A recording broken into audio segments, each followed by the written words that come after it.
tarde, pessoal. Meu nome é Maitê e eu sou estudante de História. E hoje eu vou falar um pouco sobre a ditadura militar.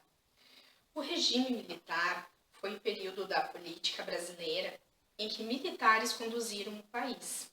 Essa época ficou marcada na história do Brasil através de vários atos institucionais que colocavam em prática a censura, a perseguição política, a supressão de direitos constitucionais, a falta total de democracia e a repressão àqueles que eram contrários ao regime militar.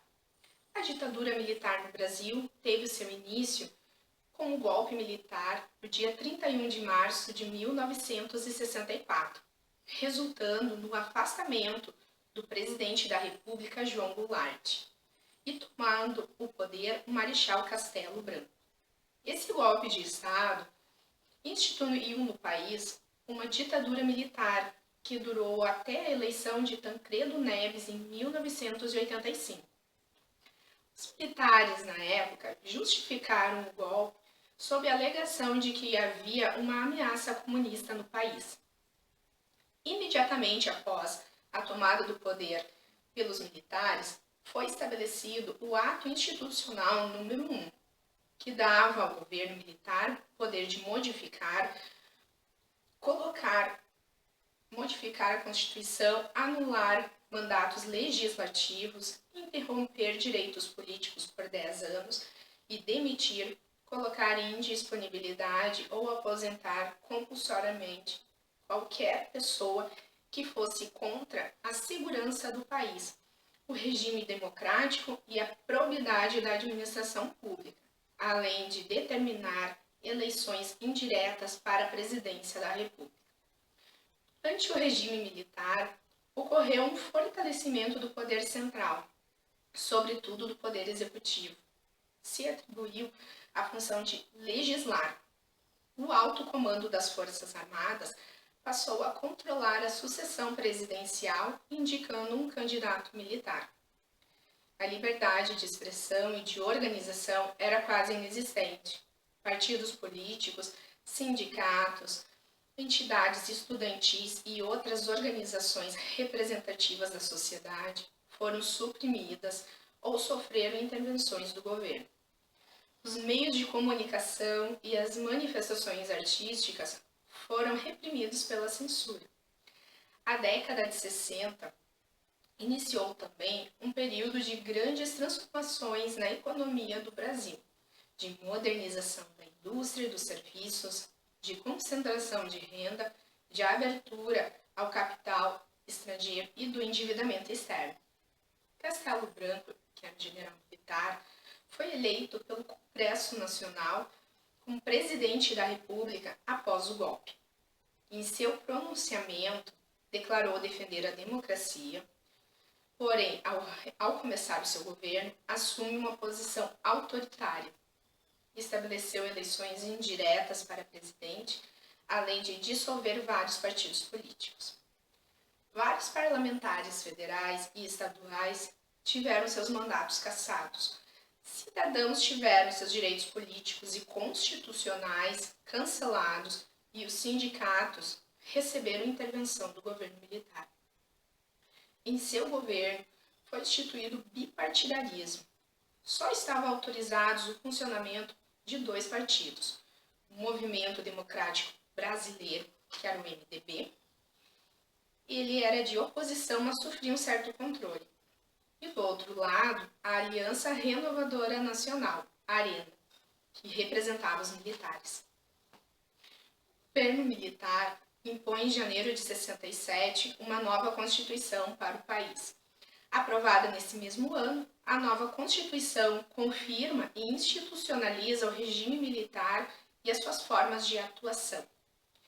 Em 67, assume a presidência o general Arthur da Costa e Silva, após ser eleito indiretamente pelo Congresso Nacional. Seu governo é marcado por protestos e manifestações sociais. A oposição ao regime militar cresce no país. A União Nacional dos Estudantes organiza no Rio de Janeiro a Passeata dos 100 Mil. Nas cidades de Contagem e Osasco, Greves de operários paralisam fábricas em protestos ao regime militar. A guerrilha urbana começa a se organizar, formada por jovens idealistas de esquerda, assaltam bancos, sequestram embaixadores para obterem fundos para um movimento de oposição armada. Em dezembro de 68, o governo decreta o Ato Institucional número 5. Esse foi o mais duro do governo militar, pois aposentou juízes, cassou mandatos, acabou com as garantias do habeas corpus e aumentou a repressão militar e policial. Doente, Costa e Silva foi substituído por uma junta militar. 2 grupos de esquerda sequestraram o embaixador dos Estados Unidos e, em troca, exigiram a libertação de 15 presos políticos, tendo sucesso na negociação. Após esse episódio, o governo decreta a Lei da Segurança Nacional, que determinava o exílio e a pena de morte em casos de guerra psicológica diversa ou revolucionária ou subversiva. Em 1969, a junta militar escolhe um novo presidente, General Emílio Médici. Seu governo é considerado o mais duro e repressivo do período, sendo conhecido como Anos de Chumbo. A repressão à luta armada cresce e uma severa política de censura é colocada em execução. Jornais, revistas, filmes, peças de teatro, música e outras formas de expressões artísticas são censuradas. Dos professores, políticos, músicos, artistas e escritores são investigados, presos, torturados ou exilados do país. O DOI-CODE, que significa Destacamento de Operações e Informações, e ao Centro de Operações de Defesa Interna, atua como centro de investigação e repressão do governo militar. Ganha força no campo a guerrilha rural, principalmente no Araguaia.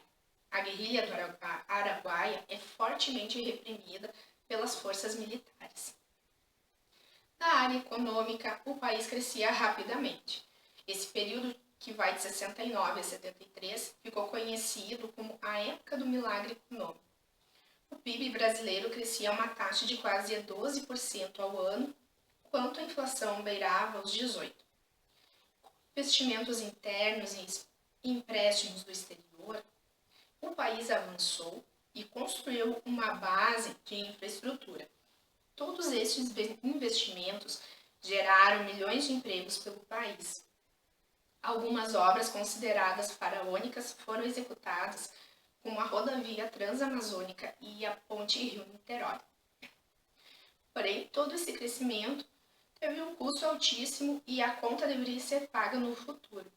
Os empréstimos estrangeiros geraram uma dívida externa elevada para os padrões econômicos do Brasil. Em 74, assume a presidência o general Geisel, que começa um lento processo de transição rumo à democracia. Seu governo coincide com o fim do milagre econômico e com a insatisfação popular em altas taxas. A crise do petróleo e a recessão mundial interferem na economia brasileira, no momento em que os créditos e empréstimos internacionais diminuem. Geisel anuncia a abertura política lenta e gradual e segura. A oposição política começa a ganhar espaço. Nas eleições de 74, o MDB conquistou 59% dos votos para o Senado, 48% da Câmara dos Deputados e ganhou a prefeitura da maioria das grandes cidades. Os militares linha duras, não contentes com os caminhos do governo Geisel, começam a promover ataques clandestinos aos membros da esquerda. Em 78, Geisel acaba com o Ato Institucional número 5, restaura o habeas corpus e abre caminho para a volta da democracia no Brasil. A vitória do MDB nas eleições de 78 começa a acelerar o processo de redemocratização.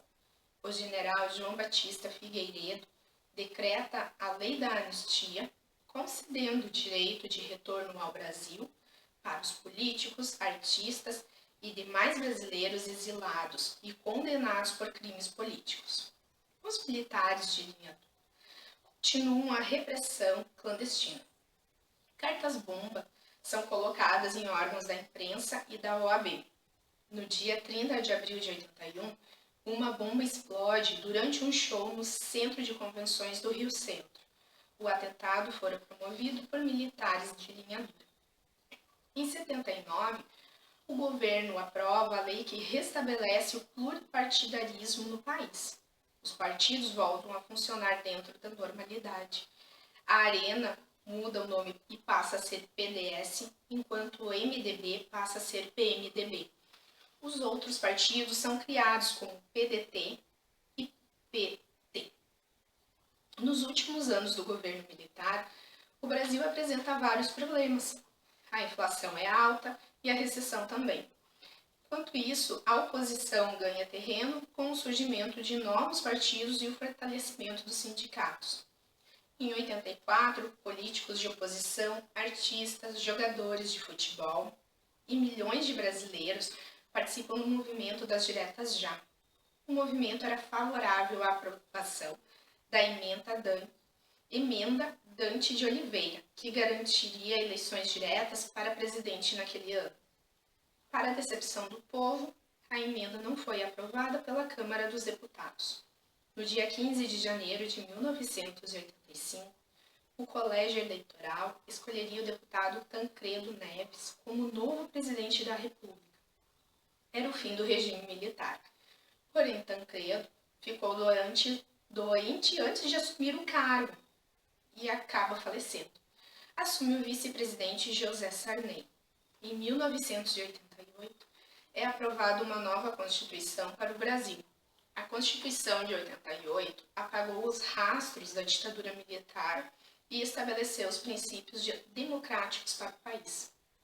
Até hoje, temos marcas da ditadura em toda parte, por uma supervalorização das disciplinas das exatas no currículo escolar, alienação da grande parte da população brasileira e uma enorme dívida externa. São várias as interpretações sobre a ditadura militar, mas cabe a cada um de nós pesquisar os pontos de vista de ambos os lados. Em 2012, foi criada a Comissão Nacional da Verdade, para realizar investigações sobre crimes cometidos durante o regime militar, mas sem caráter punitivo. Fez o levantamento de mortes e violações dos direitos humanos durante o período mais nebuloso da história do nosso país. Muito obrigada pela atenção.